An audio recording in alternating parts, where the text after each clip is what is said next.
Union की मान्यता के लिए चुनाव होना और आप तमाम साथी वोट डालने का काम करेंगे। सच और झूठ का फैसला होना, कौन सच के रास्ते पे चल रहा है, कौन झूठ का और फरेब के रास्ते पर चलने का काम कर रहा है। आप तमाम साथियों के दिल में घूम रहा होगा, एनपीएस से हटने के बाद ये यूपीएस कौन सी बला आ गई, कहां आ गई, और हम लोग मांगे थे ओपीएस, मिल गया यूपीएस। ये सवाल सबके दिल में होगा। तो आप जान लीजिए एनपीएस में कितना पेंशन मिलता था ओपीएस में। पहले तो एनपीएस की बात कर ले थोड़ा सा। एनपीएस को किसने लाया? 2004 में किसकी सरकार थी? यूनियन और फेडरेशन तो किसी बिल को या किसी कानून को लागू नहीं कर सकता। जब भी कोई कानून या रूल या बिल पास होगा तो पार्लियामेंट में होगा और उसके एमपी, एमएलए और मिनिस्टर लोग उसको पास करते हैं। ये तमाम सब लोग जानते हैं। एनपीएस को किसने लाया? उसको कानून बनाने का काम 2013 में किसने किया? और एनपीएस जो आज लागू है, किसको कितना पेंशन मिल रहा है एनपीएस के तहत, तमाम बातें आप लोग सब लोग जानते होंगे। और अगर नहीं जानते होंगे तो शाम में हम लंबी बात करेंगे, वहाँ खाना भी खाएंगे और आपके साथ मस्ती भी करेंगे। ओपीएस का सवाल है, ओपीएस भी तो कानून है। उसके एवज में आपके पास एनपीएस आया और एनपीएस से लड़ते 20 साल की लड़ाई के बाद यूपीएस आ गया। यूपीएस में क्या हुआ? पेंशन इसमें भी 50% देने की बात हुई, 50% प्लस डीए इसमें भी देंगे।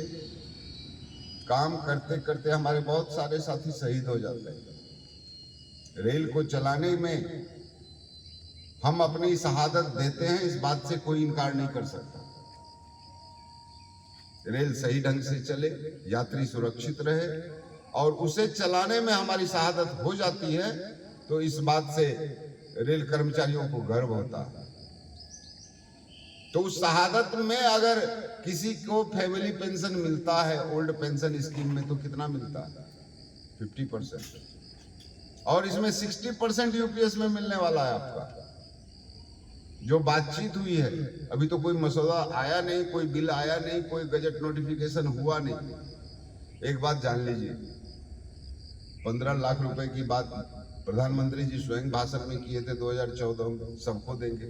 हम भी सोचे थे हमको भी मिल जाएगा, तो 6 आदमी का परिवार है, 90 लाख रुपया तो हमको ऐसे ही मिल जाने वाला, लेकिन आज तक मिला नहीं। तो ये प्रधानमंत्री से जो बातचीत हुई, उस बात को हम आपसे बता रहे हैं, शेयर कर रहे हैं थोड़ा सा।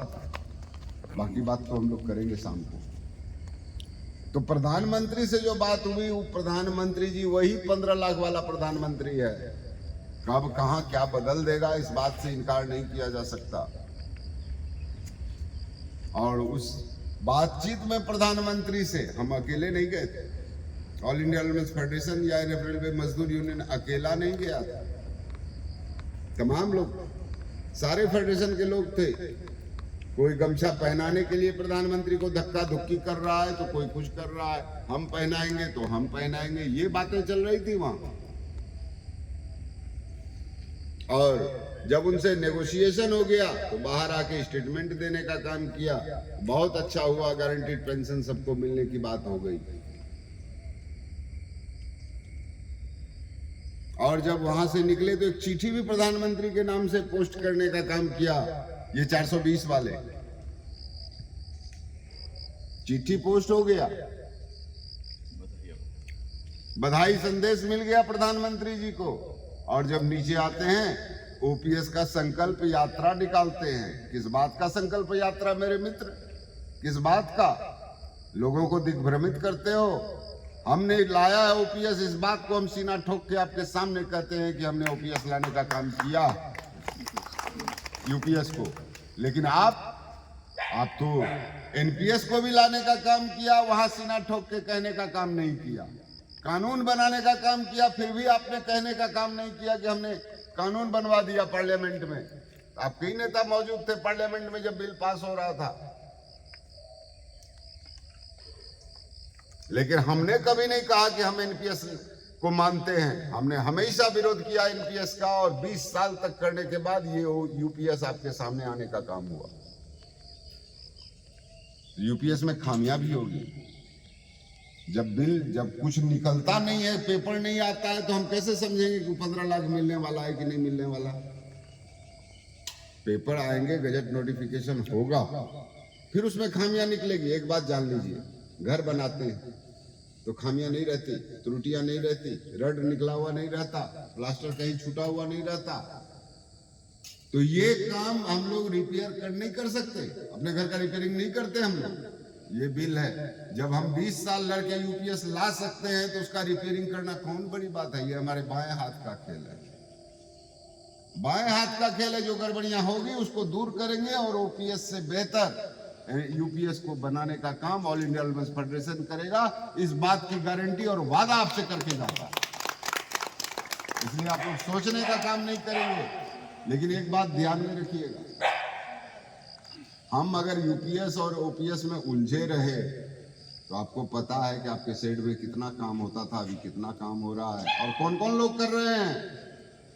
निजीकरण का भी सवाल है, उस बात पर भी ध्यान देने की जरूरत है।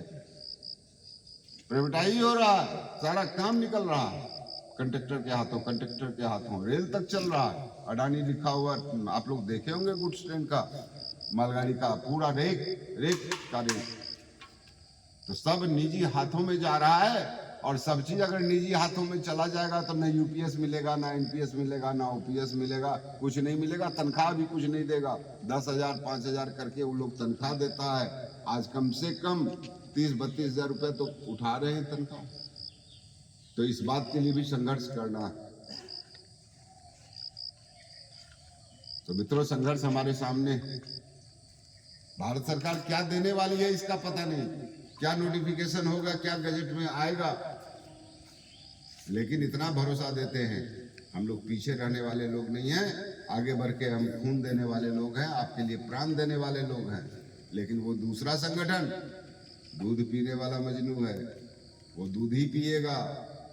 उसके सामने कहीं कुछ नहीं है, कोई ओपीएस, यूपीएस, एनपीएस, प्राइवेटाइजेशन कुछ नहीं है। किसी भी बात के लिए आंदोलन नहीं करता, सिर्फ पोस्टर लिख देता और ट्रांसफर पोस्टिंग में पैसा दो तो पोस्टिंग करा देंगे, ट्रांसफर करा देंगे। पैसा नहीं दोगे तो कुछ तुम्हारे तरफ देखेंगे भी नहीं। हमारे यहाँ वो सिस्टम है ही नहीं। हम तो कर्मचारी के लिए हैं, ना हमारा कोई पॉलिटिकल पार्टी है, ना हमारा किसी पॉलिटिकल पार्टी से कोई नाता है। जो पॉलिटिकल पार्टी या जो संगठन हमारी बात करता है हम उसकी बात करते हैं, जो हमारी बात नहीं करता हम उसकी तरफ देखने का भी काम नहीं करते। इस बात को हम आपको बता देना चाहते हैं। इसलिए संघर्ष आपके सामने है। ये मत समझिए कि यूपीएस में सब कुछ मिल जाने वाला है या भारत सरकार हमको सब कुछ दे देगी। उसके खिलाफ तो नहीं कहेंगे, लेकिन उसमें जो खामियां होगी, जो गड़बड़ियां होगी, उसके लिए हम लोग संघर्ष करके उसको ओपीएस से भी बेहतर यूपीएस को बनाने का काम करेंगे। ये वादा करके आपसे जा रहे हैं। एनपीएस आवेगा, एनपीएस भी रहेगा, यूपीएस भी रहेगा और ओपीएस भी रहेगा, तीनों रहेगा।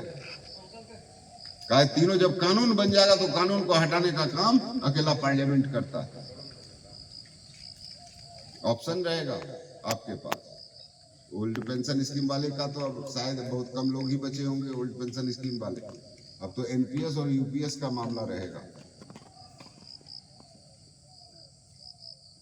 महंगाई चरम पर है, महंगाई को देख लीजिए आप। हमारे यहाँ तो सब्जी 40 रुपए से नीचे कुछ नहीं मिलता। आपके यहाँ पता नहीं 80 रुपया 100 रुपया से नीचे कुछ मिलता भी होगा या नहीं। हमारे यहाँ 40 रुपए से नीचे कुछ नहीं मिलता। बेरोजगारी भी उतनी ही है। जब कुछ सरकारी महकमा निजीकरण के हाथों में चला जाएगा, निजी हाथों में चला जाएगा, तो नौकरी किसकी होगी? और नौकरी होगी तो कहां होगी? तो इस बात को सोचने की जरूरत है, इस बात को समझने की जरूरत है।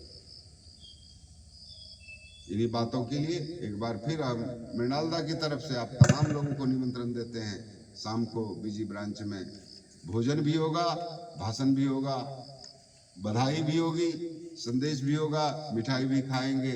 इन्हीं शब्दों के साथ आप तमाम साथियों को एक बार फिर से निमंत्रित करके अपनी बात को समाप्त करते हैं। जय हिंद, जय माता।